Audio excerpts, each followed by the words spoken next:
आप सभी का स्वागत है साहिल पांडे अकेडमी में। तो चलिए शुरू करते हैं आज का यानी 9 मई का अपना करंट अफेयर। हमारा पहला करंट अफेयर बन रहा है नेशनल से, तो चलिए जानेंगे। रन फॉर विकसित भारत का आयोजन हुआ 8 मई को। दिल्ली यूनिवर्सिटी DU और विकास भारत एम्बेसडर क्लब ने रन फॉर विकसित भारत मैराथन का आयोजन किया। बैडमिंटन खिलाड़ी साइना नेहवाल और बॉलीवुड एक्टर राजकुमार राव ने DU के नॉर्थ कैंपस से मैराथन को हरी झंडी दिखाई। आइए हम लोग इसको डिटेल में जानेंगे। 2.4 किलोमीटर की मैराथन में DU के लगभग 5000 स्टूडेंट्स ने हिस्सा लिया। इस मैराथन का उद्देश्य 2047 तक भारत को विकसित राष्ट्र बनाने के लिए जागरूकता लाना। इस कार्यक्रम में चीफ गेस्ट DU के कुलपति योगेश सिंह थे। बॉलीवुड एक्टर राजकुमार राव चुनाव आयोग के ब्रांड एम्बेसडर भी हैं। पीएम मोदी ने दिसंबर 2023 में विकसित भारत 2047 युवाओं की आवाज कैंपेन की शुरुआत भी की थी। हमारा अगला करंट अफेयर है। केरल ने वेस्ट नाइल फीवर का अलर्ट जारी किया। 7 मई को केरल सरकार की हेल्थ डिपार्टमेंट ने राज्य में वेस्ट नाइल फीवर को लेकर अलर्ट जारी किया।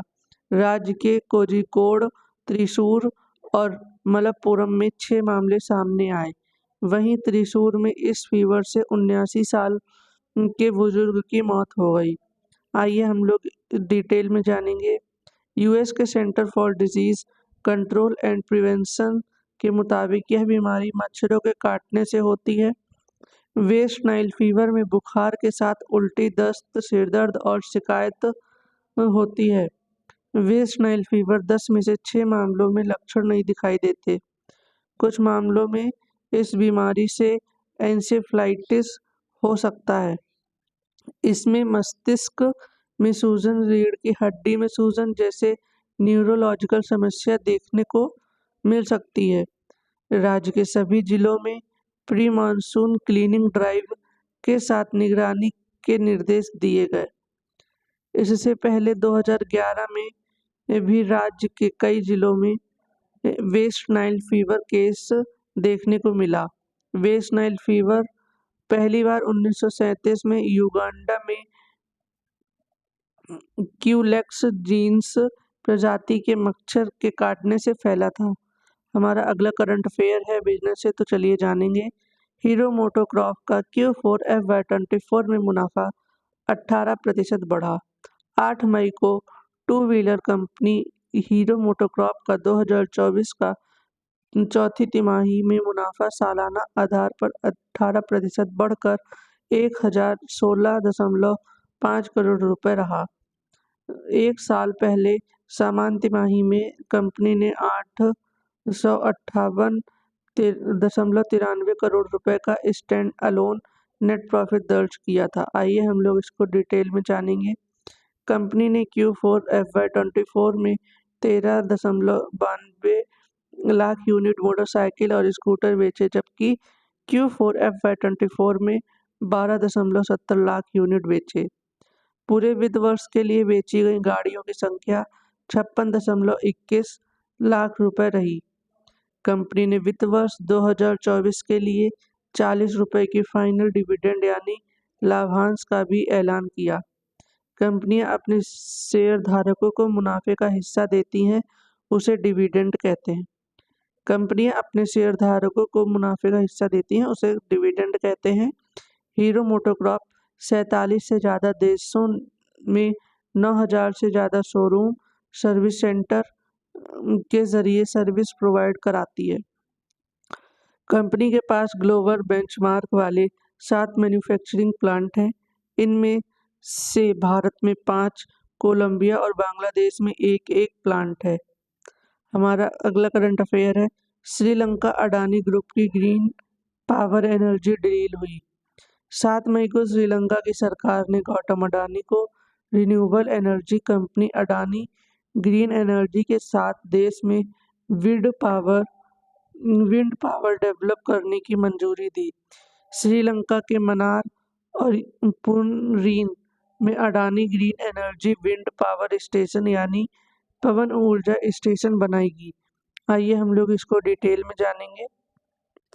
एग्रीमेंट के मुताबिक कंपनी 8.26 सेंट प्रति किलोवाट घंटे का भुगतान किया जाएगा। इसके लिए कंपनी 442 मिलियन डॉलर करीब 367 करोड़ रुपए निवेश करने वाली है। ये दोनों जगह श्रीलंका में उत्तरी प्रांत में मौजूद हैं। 2022 में श्रीलंका ने आर्थिक संकट के दौरान गंभीर बिजली संकट और ईंधन की कमी का सामना किया था। इंपोर्ट किए जाने वाले ईंधन की लागत से बचने के लिए श्रीलंका अब रिन्यूएबल प्रोजेक्ट्स में तेजी ला रही है। हमारा अगला करंट अफेयर बनता है इंटरनेशनल से, तो चलिए जानेंगे। एस्ट्राजेनेका ने कोविड-19 वैक्सीन बंद की। 7 मई को ब्रिटेन की फार्मा कंपनी एस्ट्राजेनेका ने दुनिया भर में अपनी कोविड-19 वैक्सीन की खरीद बिक्री बंद करने का फैसला लिया। कंपनी अब वैक्सीन मैन्युफैक्चरिंग और सप्लाई नहीं करेगी। आइए हम लोग इसको डिटेल में जानेंगे। एस्ट्राजेनेका ने इस साल 5 मार्च को वैक्सीन वापस लेने का आवेदन किया था। एस्ट्राजेनेका ने 2020 में ऑक्सफोर्ड यूनिवर्सिटी के साथ मिलकर कोरोना की वैक्सीन बनाई थी। इसके फॉर्मूले से भारत में सीरम इंस्टीट्यूट ने कोविशील्ड नाम से वैक्सीन बनाई थी। ब्रिटेन और ऑस्ट्रेलिया में इसे वैक्सजेवरिया नाम से जाना जाता है। एस्ट्राजेनेका ने फरवरी 2024 में ब्रिटिश हाईकोर्ट को बताया कि उनकी कोविड-19 वैक्सीन के खतरनाक साइड इफेक्ट्स हो सकते हैं। हमारा अगला करंट अफेयर बनता है अपॉइंटमेंट से, तो चलिए जानेंगे। वीजा ने सुजय रैना को भारत का कंट्री मैनेजर बनाया। 7 मई को डिजिटल पेमेंट प्लेटफॉर्म वीजा ने सुजय रैना को भारत के लिए कंट्री मैनेजर नियुक्त किया। सुजय भारत में वीजा के लिए बिजनेस डेवलपमेंट की जिम्मेदारी संभालेंगे। आइए हम लोग इसको डिटेल में जानेंगे। इससे पहले सुजय भारत में वीजा के वाइस प्रेसिडेंट और बिजनेस हेड के तौर पर कार्यरत थे। इसके साथ भारत और साउथ एशिया के लिए ग्रुप कंट्री मैनेजर के तौर पर संदीप घोष का कार्यकाल बढ़ा दिया। संदीप भारत, बांग्लादेश, श्रीलंका, नेपाल, भूटान और मालदीव समेत सब कॉन्टिनेंट में काम करेंगे। वीजा की स्थापना 18 सितंबर 1958 को हुई थी, जिसका हेडक्वार्टर सैन फ्रांसिस्को में है। हमारा अगला करंट अफेयर है इंटरनेशनल नंबर से यूपीआई कर सकेंगे एनआरआई कस्टमर्स। 6 मई को आईसीआईसीआई बैंक ने नॉन रेजिडेंट इंडियन कस्टमर्स के लिए यूनिफाइड पेमेंट इंटरफेस सुविधा शुरू की। आईसीआईसीआई बैंक ने एनआरआई कस्टमर अब अपने इंटरनेशनल नंबर का इस्तेमाल भारत में यूपीआई पेमेंट के लिए कर सकेंगे। आइए हम लोग इसको डिटेल में जानेंगे। एनआरआई कस्टमर्स यूपीआई के जरिए मर्चेंट और ई कॉमर्स ट्रांजैक्शन भी कर सकेंगे। एनआरआई कस्टमर्स बैंक के एनआरई अकाउंट और एनआरओ अकाउंट में रजिस्टर्ड इंटरनेशनल बैंक नंबर का इस्तेमाल कर सकेंगे। बैंक ने यह सुविधा अपने मोबाइल ऐप आई मोबाइल पे के जरिए शुरू की है। इससे पहले एनआरआई कस्टमर्स को भारतीय मोबाइल नंबर पर यूपीआई पेमेंट्स के लिए रजिस्टर कराना होता था। ICICI bank national payments corporation of India के इंटरनेशनल इंफ्रास्ट्रक्चर के तहत 10 देशों में सुविधा देगा। इसमें से America, Britain, United Arab Emirates, Canada, Singapore, Australia, Hong Kong, Oman, Qatar और सऊदी अरब शामिल हैं। आइए अब हम लोग इसी से बनते हुए बहुत ही महत्वपूर्ण क्वेश्चन आंसर्स अटेम्प्ट करेंगे। हाल ही में किस बैंक ने एनआरआई कस्टमर्स के लिए यूपीआई सुविधा शुरू की? इसका सही आंसर होगा आईसीआईसीआई बैंक ने। हमारा अगला क्वेश्चन है हाल ही में विश्व रेड क्रॉस दिवस कब मनाया गया? इसका सही आंसर होगा 8 मई। हमारा आइए हम लोग इसको डिटेल में जानेंगे। हर साल 8 मई को विश्व रेड क्रॉस और रेड क्रिसेंट दिवस के रूप में मनाया जाता है। 8 मई 1828 में रेड क्रॉस संस्था की स्थापना करने वाले जीन हेनरी ड्यूनेंट का जन्म स्विट्जरलैंड में हुआ।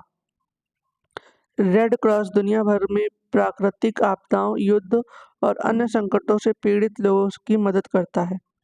पहला अंतर्राष्ट्रीय रेड क्रॉस दिवस 8 मई 1948 को मनाया गया था। 1984 में इसका नाम बदलकर विश्व रेड क्रॉस और रेड क्रिसेंट दिवस कर दिया गया। और अगर हम लोग इसकी थीम की बात करें तो इसकी थीम है, मैं खुशी से देता हूँ और जो खुशी से मैं देता हूँ वह एक इनाम है। I give with Joy and the Joy I give is a reward. 1901 में हेनरी डूनेट को शांति के लिए पहला नोबेल पुरस्कार मिला था।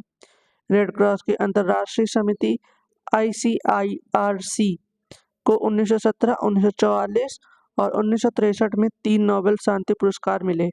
यह दुनिया का एकमात्र ऐसा संस्था है जिसने 3 नोबेल शांति पुरस्कार जीते।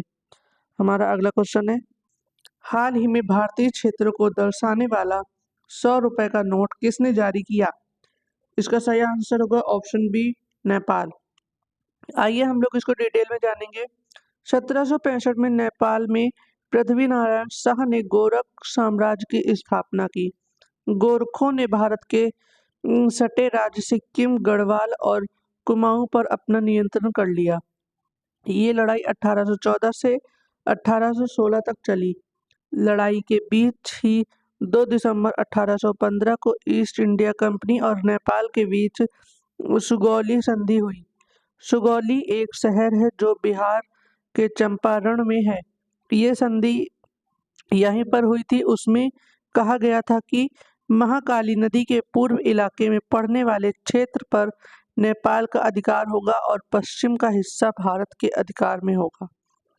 लेकिन इस विवाद की वजह से महाकाली नदी, जिसे भारत में शारदा नदी भी कहते हैं, नेपाल का दावा है। महाकाली नदी की मुख्य धारा लिम्पियाधुरा से शुरू होती है, इसलिए इसे ही उद्गम स्थल माना जाएगा। क्योंकि उद्गम स्थल लिम्पियाधुरा है, इसलिए लिम्पियाधुरा, लिपुलेख और काला पानी नेपाल का हिस्सा हुआ। जबकि भारत कहता है कि महाकाली नदी को सभी धाराएं काला पानी गांव से में आकर मिलती हैं, इसलिए ही नदी का उद्गम स्थल माना जाता है। भारत ये भी कहता है कि सुगौली संधि में मुख्य धारा को नदी माना गया है, इसलिए लिपुलेख को नेपाल का हिस्सा मानना गलत है। हमारा अगला क्वेश्चन है, हाल ही में खोजी गई समुद्री ट्राइडिग्रेड की नई प्रजाति का नाम किसके नाम पर रखा गया है? इसका सही आंसर होगा ऑप्शन ए, चंद्रयान 3। हमारा अगला क्वेश्चन है, हाल ही में जारी रिपोर्ट के अनुसार प्रवासी देशवासियों से $100 मिलियन से अधिक प्राप्त करने वाला पहला देश कौन सा बन गया है? इसका सही आंसर होगा ऑप्शन सी, इंडिया। मई 2024 में किस राज्य में स्कूल ऑन व्हीकल्स पहल शुरू की? इसका सही आंसर होगा ऑप्शन डी, मणिपुर।